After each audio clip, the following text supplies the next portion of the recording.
नमस्कार, मैं हूं अंजलि इस्टवाल। प्रॉपर्टी इंडिया में आपका स्वागत है। रियल एस्टेट में निवेश करना हो या अपने सपनों का घर खरीदना हो, प्रॉपर्टी इंडिया आपकी मदद करता है। कौन से इलाके में पैसा लगाने से आपको मिलेगा फायदा और कहां पर यह हो सकता है घाटे का सौदा, इस पर अपनी राय देने के लिए हमारे साथ जुड़ेंगी हमारी property expert Nayamunisa Khan, head research and consultancy south, Liases Foras. Nayamunisa, property India में आपका स्वागत है। लेकिन इससे पहले कि नयमुन आपके सवालों के जवाब दे, एक नजर डाल लेते हैं कि आज शो में क्या क्या है खास। बजट 2017 में इंफ्रास्ट्रक्चर का दर्जा मिलने के बाद क्या किफायती मकान बनाने में अब बिल्डर दिखाएंगे दिलचस्पी? गिरते दामों और लोन की गिरती दरों के बीच क्या यही है सही वक्त घर खरीदने का? अपने बजट में आपके चुने हुए शहरों में मकानों पर हमारे एक्सपर्ट की राय, और जानेंगे कि पुणे को स्मार्ट बनाने के लिए क्या है पुणे म्युनिसिपल कमिश्नर की तैयारी।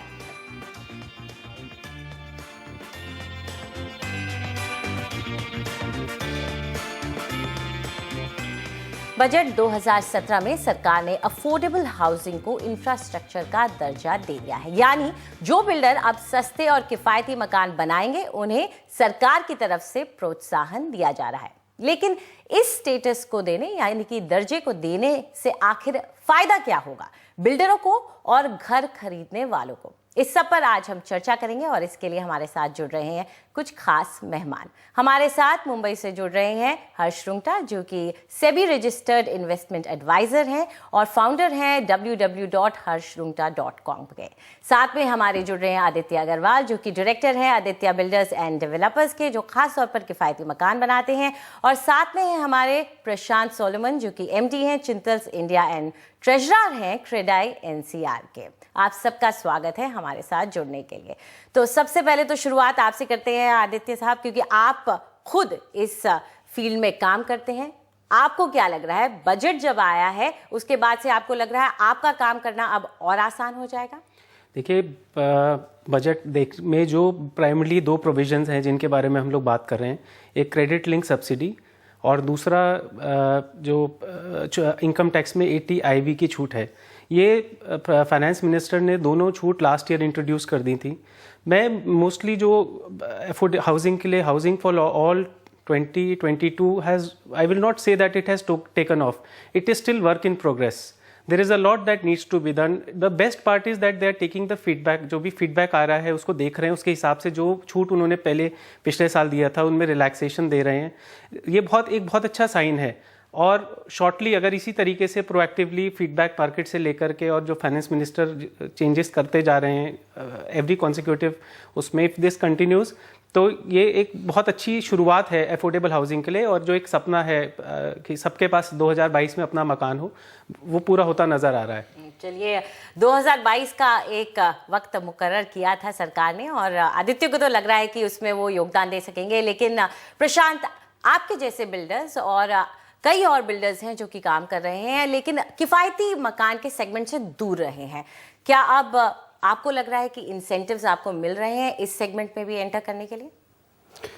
अंजलि, पहले तो मैं क्रेडाई की तरफ से और रियल एस्टेट फ्रेटर्निटी की तरफ से सरकार को धन्यवाद देना चाहता हूँ, क्योंकि ये पहला बजट ऐसा हमने देखा जिसके अंदर रियल एस्टेट इंडस्ट्री को एक तरीके से धीरे धीरे, एक इंच बाय इंच, फाइनली हमारे को एक रिकग्निशन मिल रहा है एज ए इंडस्ट्री। अब जैसे आपने कहा कि इसके अंदर अफोर्डेबल हाउसिंग बनाएं, और लोग बनाएंगे कि नहीं, ज़रूर लोग बनाएंगे, क्योंकि जो हाउसिंग फॉर ऑल बाय 2022 का प्राइम मिनिस्टर का एक विजन है, उसको पूरा करने के लिए रियल एस्टेट इंडस्ट्री को कोऑपरेट करना, उसमें शामिल होना बहुत ज़रूरी है। क्योंकि घर को बनाने में 3 या 4 साल लगते हैं, इसमें काम हमारा अगले साल में बहुत शुरू होने वाला है इस चीज़ में। लेकिन ये कहते हुए मैं ये बोलूँगा कि जैसे आपने कहा कि लोग बनाएंगे, ये डिपेंड करता है लोकेशन के ऊपर अंजलि, क्योंकि सबसे बड़ा जो एक ड्रॉबैक है कुछ एरियाज़ में कि लैंड का प्राइस बहुत हाई है, लैंड बहुत महंगा है। तो इसके अंदर डेवलपर को अपना प्रॉफिटेबिलिटी भी लाने के लिए ऐसा जगह लेना पड़ेगा जहाँ पे लैंड की कॉस्ट थोड़ी कम है। अब इस चीज़ को चेंज करने के लिए अगले आने वाले सालों में ये हो सकता है कि जैसे इंफ्रास्ट्रक्चर स्टेटस सिर्फ अफोर्डेबल हाउसिंग को नहीं बल्कि पूरे ग्रुप हाउसिंग और इंटीग्रेटेड टाउनशिप्स को भी मिला जाए। सेकंड, इसमें ये हो सकता है कि अफोर्डेबल हाउसिंग में इंफ्रास्ट्रक्चर स्टेटस के आगे भी कुछ हमारे को जैसे टैक्स बेनिफिट्स दिए जाएं या कोई ऐसे स्पेशल जोन क्रिएट कर दिए जाएं जिसके अंदर अफोर्डेबल हाउसिंग सेगमेंट अगर किया तो उसके अंदर कुछ सब्सिडाइज रेट पे हमारे को बिल्डिंग मटेरियल भी मिल जाए, टैक्स बेनिफिट्स भी मिल जाए। जैसे एक affordable real estate zone create किया जा सकता है SEZs के तरह, जहाँ जिन जोन्स के अंदर कुछ अलग टाइप के प्रोविजंस हों। तो ये चीज़ मैं मानता हूँ अगर ये कुछ चीज़ें किया जाए तो बहुत फ़ायदा होगा। तो मतलब कॉस्ट भी कम करने के कुछ तरीके होने चाहिए। लेकिन हर्ष रुंगटा साहब, आपसे जानना चाहेंगे कि मकान तो बन जाएंगे, सप्लाई बनती है, लेकिन खरीदने वाला भी होना चाहिए। आपको लगता है कि लोगों के को इतना कुछ दिया गया है कि उसके अंदर अब इच्छा जागे खरीदने की? क्योंकि अब तक हम देखते आ रहे हैं कि बायर मार्केट में जाना नहीं चाहता है, जरूरत है फिर भी नहीं खरीद रहा है। तो क्लियरली जैसे कि दोनों ने कहा है कि काफ़ी वेल डिज़ाइंड स्कीम्स लग रही हैं जो बायर्स को, जो फर्स्ट टाइम बायर है जिनका और कोई घर नहीं है, उनके लिए फ़िलहाल जो स्कीम है वो सिर्फ जिनकी इनकम 6 लाख रुपए तक की है सालाना, सिर्फ उन्हीं को कवर करती है। अब ऐसा रिपोर्ट्स है कि अब जो स्कीम आएगी उसमें even household income up to 18 lakh तक के लोग भी शायद उसमें कवर होंगे। डिटेल्स अभी तक आए नहीं हैं। अगर ये रियली होता है तो 18 लाख बहुत ही सब्सटैंशियल अमाउंट है। काफ़ी भारत का काफ़ी जो मिडिल क्लास हिस्सा है वो इससे कवर हो जाएगा। आप समझिए कि 2,20,000 रुपये तक की सब्सिडी आपको सरकार की तरफ से मिलेगी। तो ये जो एक सोचते हैं लोग कि मुझे अपना रहने के लिए घर खरीदना चाहिए कि नहीं, आई थिंक ये जो एक डिसीजन है वो झुकाव उसका क्लियरली खरीदने की तरफ हो जाएगा, न कि रेंट पे रहने के लिए। तो ऑब्वियसली और बहुत सी चीज़ें होनी पड़ेगी, लेकिन जहाँ तक कंज्यूमर की डिमांड का सवाल है, आई थिंक जो ये सब्सिडी लिंक्ड स्कीम है, जब इसका जो कि ऑलरेडी अनाउंस किया है लार्जर लोन्स के लिए, बहुत ही वेल डिज़ाइंड स्कीम्स हैं। इसमें घर इसको बेचने पे कोई रिस्ट्रिक्शन नहीं है। इसका वुमन उनकी जो अगर अनमैरिड है तो मदर, और अगर मैरिड है तो वाइफ का को ओनर होना ज़रूरी है। उससे आई थिंक रिस्पॉन्सिबिलिटी बढ़ती है। अप्रूव्ड हाउसिंग प्रोजेक्ट होना चाहिए, 60 स्क्वायर मीटर का लिमिट होना चाहिए, और कोई घर पूरे भारत में पक्का घर नहीं होना चाहिए।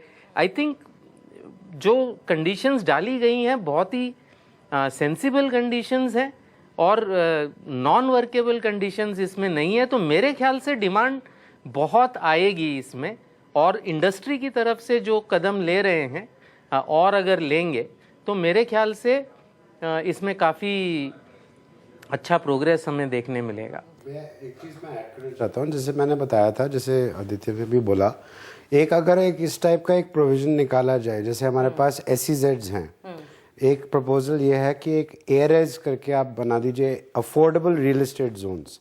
जैसे इन्होंने बताया कि कोई स्पेसिफिक एरियाज होने चाहिए जहाँ पे अगर कोई अफोर्डेबल रियल एस्टेट। अच्छा, एक और पॉइंट मैं ये बताना चाहता हूँ, इज़ नॉट ओनली हाउसिंग, जैसे इसलिए मैं बोल रहा हूँ अफोर्डेबल रियल एस्टेट, क्योंकि एक जगह को बनाने के लिए हाउसिंग भी चाहिए, आपको कुछ कमर्शियल बिल्डिंग्स भी चाहिए, कुछ स्कूल भी चाहिए, कोई हॉस्पिटल भी चाहिए। तो एक प्रॉपर एक पूरा एरिया बना दिया जाए अफोर्डेबल रियल एस्टेट जोन्स, जिसके अंदर जैसे सरकार उसका ओनरशिप रख सकती है, लीज पे दे सकती है डेवलपर्स को, जो उस पे आके कोई बनाता है प्रोजेक्ट तो उनको और भी बेनिफिट्स दिए जाएं। तो ये एक और आइडिया है। तो मतलब आपके नजरिए में भी लैंड एक बड़ा, इस सबके बावजूद एक बड़ा हर्डल है। सबसे बड़ा ही हर्डल ये है। सबसे बड़ा ही हर्डल ये। जी बिल्कुल। हर्ष साहब, आपसे ये जानना चाहेंगे कि हम लगातार यहाँ पर बात कर रहे हैं कि बिल्डर्स के लिए क्या किया जा सकता है, लेकिन लोगों के लिए अब, क्योंकि कई लोग, जैसे मैं पहले भी कह रही थी, कि मार्केट में उतरने से रुक रहे थे, उनकी ज़रूरत भी थी, नहीं ले रहे थे। आज आप क्या कहते हैं कि वक्त आ गया है क्या? अगर मुझे मकान खरीदना है और मुझे अपने रहने के लिए लेना है, तो क्या मैं जाऊं और क्यों खरीदूं, क्या वजह है जिसकी वजह से मैं खरीदूं? तो जैसे कहा गया है कि अगर रहने के लिए खरीदना तो कम से कम मैं तो उसे इन्वेस्टमेंट नहीं मानता। रहने के लिए खरीदना है वो एक कंजम्पशन आइटम है, और उसका सही समय तब होता है जब आपने एक शहर के प्रति अपना कमिटमेंट कर लिया है और आपके पास डाउन पेमेंट जितने पैसे हैं। अब रहा सवाल, अब ये सब्सिडी भी अगर आती, अगर आप अफोर्डेबल सेगमेंट में हैं तो आपको ये सब्सिडी भी मिलेगी, ये भी एक रीज़न हो सकता है। अगर अंडर कंस्ट्रक्शन खरीदना है तो मैं कहूँगा कि आप 3-4 महीने रुक जाइए। मई में रियल एस्टेट रेगुलेशन एक्ट लागू हो जाएगा, उसके बाद जो आपका प्रोटेक्शन है वो बढ़ जाएगा। तो अगर अंडर कंस्ट्रक्शन खरीदना है तो 3 महीने रुक सकते हैं, वरना अपना खुद का घर खरीदने के लिए हर समय सही होता है। जाते जाते आप तीनों से मैं एक एक टिप्पणी चाहूंगी। मैं ये जानना चाहती हूँ कि हालांकि बजट आके अभी गया है, लेकिन विश लिस्ट अगर इस साल की हम लोग करके चलें कि इस साल का लागू हो, उसके बाद आपको क्या चाहिए कि आगे प्रोत्साहन मिल सके? आदित्य, आपसे शुरुआत करना चाहूंगी। क्या सिर्फ लैंड ही है या कुछ और भी चाहते हैं आप? I think easy availability of land and little amendment in land acquisition act, ताकि अफोर्डेबल हाउसिंग के लिए जमीन अवेलेबल हो जाए। मतलब कि सबसे बड़ा रॉ मटेरियल जमीन वो चाहिए, वो चाहिए। उसके बाद ये अफोर्डेबल हाउसिंग का 2022 वाला एक्चुअल थ्रस्ट में काम चालू हो पाएगा। बिल्कुल। और प्रशांत, आप क्या कहते हैं? अंजलि, इसको पूरा सक्सेसफुल होने के लिए एक तो सिंगल विंडो क्लियरेंस होना बहुत ज़रूरी है। सिर्फ अफोर्डेबल हाउसिंग के लिए नहीं, सारे प्रोजेक्ट्स के लिए, क्योंकि डिलेज कई बार प्रोजेक्ट में आते हैं और वो सबसे ज़्यादा सफ़र करने वाले एंड यूज़र्स हैं। और वो डिले इसलिए आते हैं कि कई बार हमारे को अप्रूवल्स बहुत देर में मिलती हैं। दूसरी चीज़ जो बहुत इंपॉर्टेंट है, जो मैं सरकार से रिक्वेस्ट करता हूँ कि अफोर्डेबल हाउसिंग और कोई भी हाउसिंग के साथ साथ इंफ्रास्ट्रक्चर लाना ही बहुत ज़रूरी है। क्योंकि घर तो बन जाएंगे, अगर रोड नहीं बनी, अगर वहाँ पे बिजली नहीं है, पानी नहीं है, तो फिर फ़ायदा क्या है? और ये चीज़ें ऐसी हैं जो सिर्फ सरकार ही कर सकती है आज के कंडीशंस में। तो हमारा ये रिक्वेस्ट है कि ये 2 पॉइंट्स, एक तो ये इंफ्रास्ट्रक्चर और सेकेंडली सिंगल विंडो क्लियरेंस। तो इसके लिए अब आपको शोर मचाना शुरू करना पड़ेगा। हर्ष साहब, आप क्या कहेंगे? क्योंकि अब आरबीआई की तरफ से तो कहा जा रहा था शायद और कम हो जाए दरें, लेकिन बैंक्स ने साफ कर दिया है कि लोन की दर अब और वो नहीं कम कर सकते। तो अब हमें और क्या चाहिए? मेरे ख्याल से डिमांड को और पुख्ता करने के लिए जो रियल एस्टेट रेगुलेशन एक्ट है उसको सही तरीके से लागू करने की ज़रूरत है। कई स्टेट्स में उसको डाइल्यूट किया जा रहा है। मेरे ख्याल से उसको अगर सही मायनों में अगर उसको लागू करेंगे तो बायर्स का कॉन्फिडेंस बढ़ेगा, जो आज शेकन है, और मेरे ख्याल से वो पूरी इंडस्ट्री के लिए अच्छा है। तो रियल एस्टेट रेगुलेशन एक्ट की जो भी इनिशियल हिकअप्स हैं वो अगर ओवरकम करके उसको अच्छी तरीके से लागू किया जाता है तो मेरे ख्याल से डिमांड बढ़ने के चांसेस बहुत अच्छे। जी बिल्कुल। आप सब हमारे साथ इस चर्चा का हिस्सा बने, उसके लिए बहुत बहुत शुक्रिया आपका। तो उम्मीद करते हैं कि सरकार इस बात का ख्याल रखेगी कि ज़मीन भी लोगों को मिल सके, बिल्डर्स को मिल सके, इस पर भी ध्यान दें, और साथ में लोग भी सक्षम हो सके कि वो इन बने हुए मकानों को खरीद सके। फिलहाल हम अपने दर्शकों को याद दिला दें कि अगर उनके जहन में कोई सवाल है प्रॉपर्टी से जुड़ा हुआ तो वो पूछ सकते हैं। ईमेल करें property@ndtv.com पर। इस बात का ख्याल रखें कि अपना नाम और नंबर हमें ज़रूर बताएं ताकि हम आपसे कांटेक्ट कर सकें। चलिए आगे बढ़ते हैं। हमारी एक्सपर्ट नेमुनिसा खान हमारे साथ हैं और आपके भेजे हुए सवालों के हम जवाब देंगे। पहला सवाल जो हम ले रहे हैं वो ईमेल के जरिए आया है। मनीष श्रीवास्तव पूछ रहे हैं कि वो 1 करोड़ रुपए इन्वेस्ट करना चाहते हैं और गुरुग्राम का इलाका यानी कि गुड़गांव उन्हें पसंद है, 3 BHK उनको चाहिए। तो उनके लिए इलाका सबसे पहले कौन सा चुनेंगी आप गुड़गांव में? अंजलि जी, आई थिंक अगर वो 1 करोड़ का बजट है उनका और वो 3 BHK खरीदना चाहते हैं तो मेरे हिसाब से गुड़गांव शायद उनके लिए थोड़ा एक्सपेंसिव होगा। अगर वो द्वारका एक्सप्रेस वे सेक्टर 109 की तरफ जाएं, जो कि बस थोड़ा ही दूर है, आई थिंक 20 मिनट दूर है गुड़गांव रेलवे स्टेशन से, और हीरो होंडा और इफ्को चौक भी करीबन आधे घंटे की दूरी पे होगा। तो अगर वो उस इलाके की तरफ जाए तो उनके लिए उनके बजट और उनके रिक्वायरमेंट में ये इलाका एकदम परफेक्ट बैठेगा। तो हम उन्हें द्वारका एक्सप्रेसवे 109 सेक्टर सजेस्ट करेंगे। अगर यहाँ पे आंकड़ों को भी अगर हम देखें तो इन्वेंट्री ओवरहैंग एक्चुअली थोड़ा फिलहाल थोड़ा ज्यादा है, 69 मंथ्स का है। इसकी वजह से अगर आप उसकी एनालाइज रिटर्न्स देखो तो ये करीबन 0% पे रहे हैं। खैर मार्केट खुद भी एक स्टैग्नेंट कंडीशन पे है आज, लेकिन इसके पॉजिटिव साइड ये है बायर के लिए कि आज आप अगर मार्केट में उतरो तो इतना सप्लाई होने की वजह से एक अच्छी डील आप वहां पे नेगोशिएट कर सकते हो। करीबन 8,500 रुपए का एवरेज प्राइस उस मार्केट में चल रहा है, पर अगर आप चाहें तो आप 5,000-5,500 रुपए पर स्क्वायर फुट पे भी यहाँ पे एक अच्छी डील बार्गेन करके ready to move in apartment ले सकते हैं। बस इसी चीजों को ध्यान में रखते हुए हमने आपके लिए 3 प्रोजेक्ट्स चुने हैं जो कि इसी इलाके में पड़ते हैं, 109 सेक्टर में। इनके नाम है चिंतल्स पैराडीसो, एटीएस कोकून और रहेजा अथर्वा। इनफैक्ट ये तीनों भी काफी जाने माने डेवलपर्स हैं और जो तीनों प्रोजेक्ट्स हैं ये एक बड़ी टाउनशिप लेवल प्रोजेक्ट्स हैं। इनफैक्ट जो रहेजा अथर्वा प्रोजेक्ट है ये तो 2014 में ही इसका हैंडओवर हो गया था, ready to move in project है, ऑक्यूपेंसी भी है और बाकी 2 प्रोजेक्ट भी ऑलमोस्ट नियरिंग टू कंप्लीशन है। तो आई थिंक इन तीनों में से आप अगर कुछ चुने तो आपके बजट और रिक्वायरमेंट में सभी अच्छे से फिट बैठेगा। बिल्कुल, जैसा कि बता ही रही हैं नैमुनिसा, इनके जो रेट्स हैं पर स्क्वायर फुट के हिसाब से वो भी काफ़ी कम है, मार्केट के हिसाब से काफ़ी कम है। अगर आप चिंतल्स पैराडीसो को सबसे पहले उसकी बात करें, चिंतल्स पैराडीसो में जो रेट इस वक्त मिल रहा है आपको वो 5,000 से 5,200 पर स्क्वायर फुट का मिल रहा है, यानी कि मार्केट रेट से काफ़ी कम। और यहाँ पर यूनिट साइज आपको 3 BHK की मिलेगी, करीब 1785 स्क्वायर फुट की। और ये रीसेल मार्केट में भी अवेलेबल है, आप चाहें तो वहाँ से आपको सस्ता मिल जाएगा। ये एक बड़ी टाउनशिप है, जैसे कि नैमुन बता रही थी, 400 एकड़ की टाउनशिप है जहां ये मकान बनकर तैयार हो रहे हैं। और सेक्टर 106, 108 और 109 ये तीनों में ये फैली हुई है, काफ़ी बड़ी टाउनशिप बनकर तैयार हो रही है।